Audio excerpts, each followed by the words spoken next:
Em nome do Pai, do Filho e do Espírito Santo. Amém. Sejam bem-vindos a todos no meu canal. Desde já convido você a dar seu joinha, você curtir, você divulgar. Também nós vamos meditar a palavra do Senhor nesse 30º domingo do tempo comum.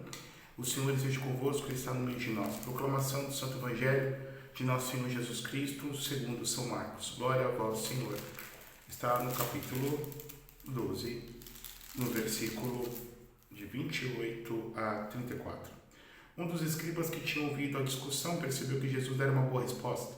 Então aproximou-se dele e perguntou: qual é o primeiro de todos os mandamentos? E Jesus respondeu: o primeiro é este: ouve Israel, o Senhor nosso Deus é um só. Amarás o Senhor teu Deus de todo o teu coração, com toda a tua alma, com todo o teu entendimento e com toda a tua força. E o segundo mandamento é: amarás teu próximo como a ti mesmo. Não existe outro mandamento maior do que este. O escriba disse a Jesus: muito bem, mestre. Na verdade, como dissestes, ele é o único e não existe outro além dele. Amar a Deus de todo o coração, com toda a tua mente, com toda a tua força. Amar ao próximo como a ti mesmo supera todos os holocaustos e sacrifícios. Percebendo Jesus que o escriba tinha respondido com inteligência, disse-lhe: tu não estás longe do reino de Deus. E ninguém mais tinha coragem de fazer-lhe perguntas. Palavra da salvação. Glória a vós, Senhor. As palavras do Santo Evangelho: perdoe os nossos pecados. Amém. Ave Maria, cheia de graça, o Senhor é convosco. Bendita sois vós entre as mulheres. Bendito o fruto do vosso ventre, Jesus. Santa Maria, Mãe de Deus, rogai por nós, pecadores, agora e na hora de nossa morte. Amém. Queridos irmãos e irmãs, nós agora há pouco escutamos este Evangelho de São Marcos. E aqui o padre sempre recomenda vocês lerem os Evangelhos, lerem sobretudo os 4, né? Nós temos os 4 Evangelhos canônicos inspirados pelo Espírito Santo e que vem nos relatar a vida e a doutrina, o ensinamento de Jesus. É muito importante, sim, claro, se pudermos ler a Bíblia inteira, mas nem todo mundo tem esse fôlego para poder fazer isso. Quem tiver, louvado seja Deus, para poder conhecer e mergulhar na palavra de Deus. E aqui como nós vamos entender este Evangelho? Antes, em alguns versículos antes, houve uma discussão, né, dos saduceus com Jesus sobre a ressurreição dos mortos. Então eles haviam dito, dado um exemplo, e aqui este exemplo é parafraseando com o livro de Tobias, e que nos relata que você tinha Sara, e Sara era possuída por um demônio chamado Asmodeu, e sucessivamente 7 maridos foram mortos por este demônio até chegar, enfim, no marido correspondente, que no caso era Tobias. Isso está no livro de Tobias, no Antigo Testamento.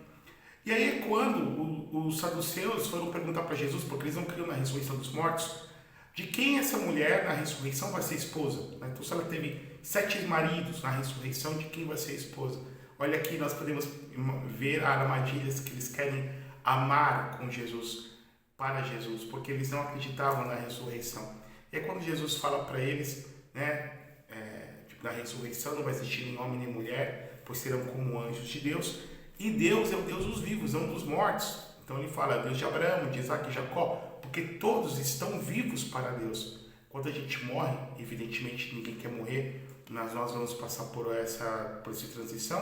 Na realidade, nós vamos apenas mudar a nossa condição existencial, né? Então nós existimos nesse mundo físico, nesse mundo material, nesse mundo cheio de contingências, para existir uma outra realidade, despojados deste corpo material, vivendo na condição de alma, em uma outra realidade, seja céu, inferno, purgatório. Bom, claro que Nosso Senhor aqui está se referindo à lei do levirato. E depois, um fariseu, um escriba, portanto, alguém que redigia as leis, escutando essa discussão, pergunta para Jesus: mestre, qual é o maior de todos os mandamentos? Então aqui é necessário nós podermos compreender a boa vontade deste homem. Ele quer saber qual é o maior dos mandamentos. Eles sempre procuram Jesus para fazer perguntas. Em outro momento do Evangelho, nós vamos ver que um jovem rico diz: o mestre, o que eu tenho que fazer, o que devo fazer para ter a vida eterna? E este aqui vem fazer uma pergunta: o que eu tenho, qual dos mandamentos é o maior? O Evangelho de Marcos é muito conciso. O Evangelho de Marcos tem 16 capítulos. Marcos escreve para os romanos. Ele escreve em língua grega, porém para Roma, para os romanos muito práticos, não tinham muito tempo para ler, não gostavam muito de ler, como muitas pessoas, principalmente os brasileiros, nós brasileiros não gostamos muitas vezes de ler. e fazer essa pergunta para nosso Senhor. Pois bem, por que essa pergunta? Os hebreus tinham 613, até hoje tem 613 mitzvot. Quando nós falamos da lei de Deus, nós pegamos justamente Êxodo 20, Deuteronômio capítulo 15, em que vai estar consignado principalmente os 10 mandamentos. Mas, se nós pegarmos toda a Torá de Gênesis, Êxodo, Levítico, Números, Deuteronômio, vamos ter um total de 613 mandamentos. E os hebreus depois vão comentar isso nas suas Mishnahs, no Talmud, e depois nos outros livros de comentários rabínicos. Para cada mandamento corresponde um osso humano, 613, porque segundo a crença antiga, o esqueleto do homem era composto por 613 ossos. Então, é como Deus dando os mandamentos constitucionais para a vida espiritual do homem. E aí Jesus, ele vem dizer que o maior mandamento é amar a Deus com todo o seu coração, com toda a sua alma, com todo o seu entendimento. O Shema Israel, escuta, ó Israel, Shema Israel, Adonai, o reino Adonai, escuta Israel, o Senhor teu Deus é um. Amarás o Senhor teu Deus com toda a tua alma, com todo o teu coração, com todo o teu entendimento, com todas as tuas forças. E aí depois nosso Senhor diz, e amarás o teu próximo como a ti mesmo. Aqui está resumindo toda a lei e os profetas. Mas é muito importante, queridos irmãos, nós termos isto em mente. Como assim, padre? Por exemplo, muitas das pessoas, elas creem que não tem pecado, né? Padre, eu não tenho pecado. Nossa, é uma coisa que a gente escuta. E a palavra de Deus vem dizer para nós que todos os homens são pecadores. A palavra de Deus vem dizer, aquele que diz que não tem pecado, está na primeira carta de João, faz de Deus um mentiroso. Porque as pessoas, elas confundem crime com pecado, né? Então é muito comum a gente dizer, padre, não fiz mal para ninguém, né? Ela acha que pecado é só fazer mal, né? Então, por exemplo, faltar a missa de domingo não é pecado, porque não estou fazendo mal para ninguém. Então a pessoa confunde, né? Ela confunde, padre, eu não fiz mal para ninguém, eu não matei, não roubei, não estuprei. Não. Isso também é pecado. Melhor, isso também é crime, né? Não só quanto viola as leis de Deus, mas também viola a lei dos homens. No direito civil, nosso Senhor vem nos dizer que nós devemos guardar os mandamentos. E nós, padres, devemos pregar os mandamentos, mesmo que nós ainda não estejamos vivendo plenamente os mandamentos. Mesmo que nós não estejamos à altura dos mandamentos, mesmo que nós tenhamos dificuldade, porque nós temos dificuldade devido ao pecado original, devido sim, essa luta interior que existe dentro de cada homem e de cada mulher, que a Bíblia chama de epiomeia, ou em latim a concupiscere, ou seja, a inclinação para o mal, a luta contra o sarcófago, contra a carne, mas mesmo assim, mesmo que nós vivamos certos graus de hipocrisia, devemos pregar, devemos acreditar, devemos conhecer e nas nossas catequeses ensinar e lutarmos para viver estes mandamentos. Primeiro, porque são mandamentos de ordem da lei natural. Padre, o que significa isso? Que antes de 3.000 anos atrás, no Monte Sinai, Deus escreveu em 2 tábuas da lei de pedra, segundo a tradição judia, em tábuas de safira, Deus escreveu isso no coração do homem. Então, qualquer cultura, seja uma cultura mais primitiva, uma cultura ágrafa que não tenha escrita, roubar, matar, desonrar os pais, os ancestrais, é pecado, constitui pecado. Até mesmo em culturas ditas ateias, até porque não existe cultura ateia, o ateísmo é um fenômeno recente, a partir do século XIX. Então, vejam bem, queridos irmãos e irmãs, esses mandamentos já estão escritos no coração do homem, porém que foram externalizados por Deus pelas tábuas da lei e que foram elevados, podemos assim dizer, no grau original por nosso Senhor Jesus Cristo. E estes mandamentos nós só podemos viver, como nos ensina Santo Agostinho, a partir da graça de Deus. Por quê? Porque nós, pelas nossas próprias forças, não temos forças para viver os mandamentos, devido a essa guerra interior.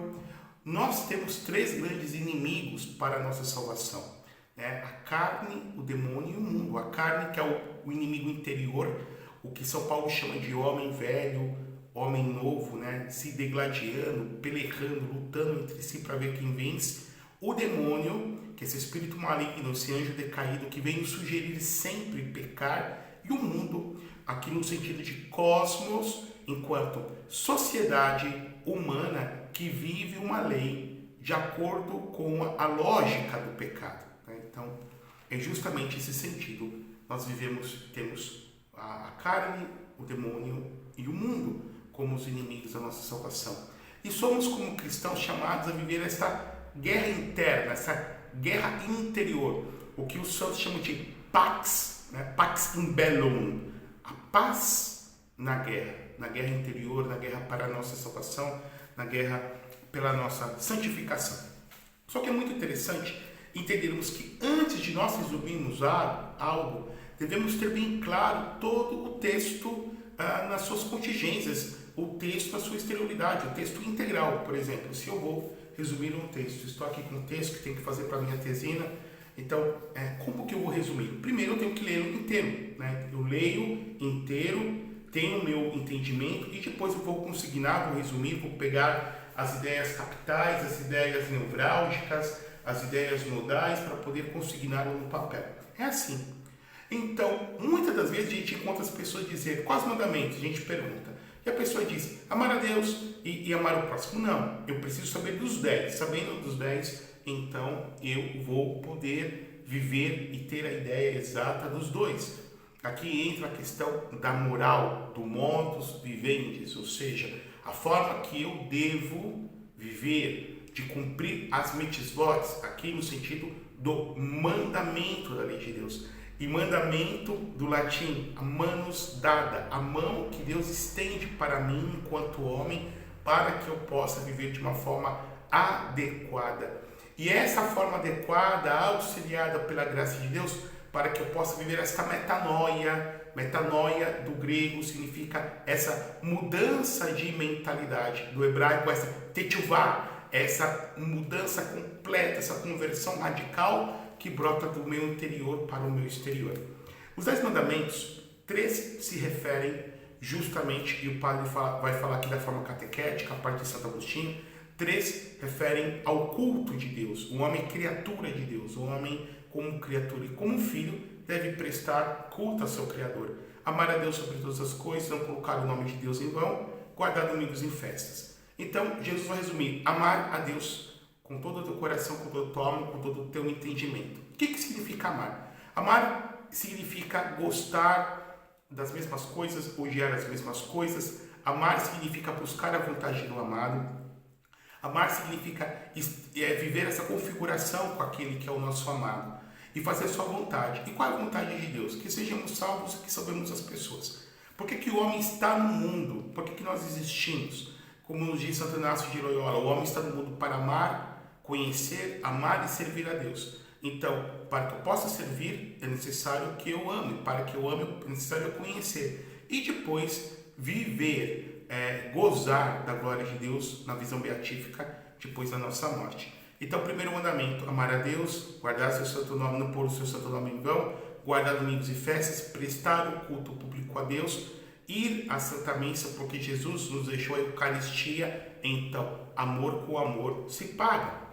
Depois, 7 mandamentos que diz relação às nossas relações humanas, interpessoais. Honrar pai e mãe, né? Então, há uma promessa para aqueles que honram os pais, para que tenhamos vida longa. E, justamente, a promessa de que se nós vivenciarmos os mandamentos, seremos felizes, como diz em Deuteronômio, no capítulo 6, no versículo 3, ouve Israel e cuida de os pôr em prática, para seres felizes e te multiplicares sempre mais na terra onde corre leite e mel, como te prometeu o Senhor, Deus de teus pais. Então, e terás gravado em teu coração todas as palavras que eu te ordeno. Então, honrar pai e mãe, não pecar contra a castidade, os pecados sexuais, não roubar, não levantar falso testemunho, não desejar a mulher do próximo ou o homem da próxima, não cobiçar as coisas alheias. O núcleo dos 10, podemos dizer então, que é não matar, né? Então a vida é sagrada. E aí os outros mandamentos, eles vão se relacionando entre si. Então, por exemplo, honrar pai e mãe, família, depois não pecar contra a castidade, ou seja, a sexualidade humana, esse lado mamífero nosso, né? Nós somos animais, então esse desejo de prazer que nós buscamos, que deve ser regulado, sexo dentro do casamento, para preservar a família. Se eu levo uma vida sexual desregrada, provavelmente depois vou ter muita dificuldade de ser fiel. E aí, desenrolando, não adulterarás, porque o adultério é uma ferida dentro das famílias, que é uma ferida praticamente incurável, né? Mesmo perdoando, sempre fica uma cicatriz, indo depois para o nono mandamento, que Deus vai dizer: não cobiçar a mulher do próximo, ou a mulher, o homem da próxima, porque tudo começa pela cobiça. E nós podemos juntar o sétimo mandamento: não roubarás, com o décimo: não cobiçar as coisas alheias. Então nós vamos percebendo a lógica dentro dos mandamentos de Deus. Então, porque Deus, por conseguinte, porque é o nosso Criador, deu-nos como este manual de felicidade para cada um de nós. E se amar a Deus significa procurar a glória de Deus, a glória extrínseca de Deus, o ad maior em Deus, né? Ad glória maior em Dei, ou seja, a maior glória de Deus externa. Também amar ao outro significa procurar a sua salvação. Isso significa amar o próximo. E aí Jesus vem dizer assim para o escriba, que tinha respondido com inteligência: tu não estás longe do reino de Deus. E ninguém mais tinha coragem de fazer perguntas. Ou seja, se eu luto, melhor, se eu prego os mandamentos, não estou longe do Basaleia do reino de Deus. E o reino de Deus não é só o reino do céu. Aqui a concepção judaica, né, dos três céus: o céu atmosférico, o céu sideral e o céu além desse sideral, que é o céu do trono, da Merhavá, do trono do Altíssimo. Mas no reino de Deus, no céu, Deus reina porque todos fazem a sua vontade, sem nenhuma discrepância, seja os anjos, seja os espíritos bem-aventurados, seja os homens que já estão salvos. E este reino vem acontecer na minha e na sua vida quando o nosso coração está no diapasão, quando a nossa vontade está casada, a nossa vontade está subordinada, a nossa vontade está unida como se fosse uma única vontade. A minha vontade é a vontade de Deus. Ou seja, quando eu cumpro os seus mandamentos, quando eu procuro fazer a sua vontade, Deus reina, e onde Deus reina está o seu reino. E aí acontece o reino de Deus. Que o Deus eterno, todo-poderoso, nos abençoe e vos guarde, e que nós possamos conhecer sua palavra, pregar os seus mandamentos, conhecê-los, amá-los e lutar para vivê-los. Em nome do Pai, do Filho e do Espírito Santo. Amém.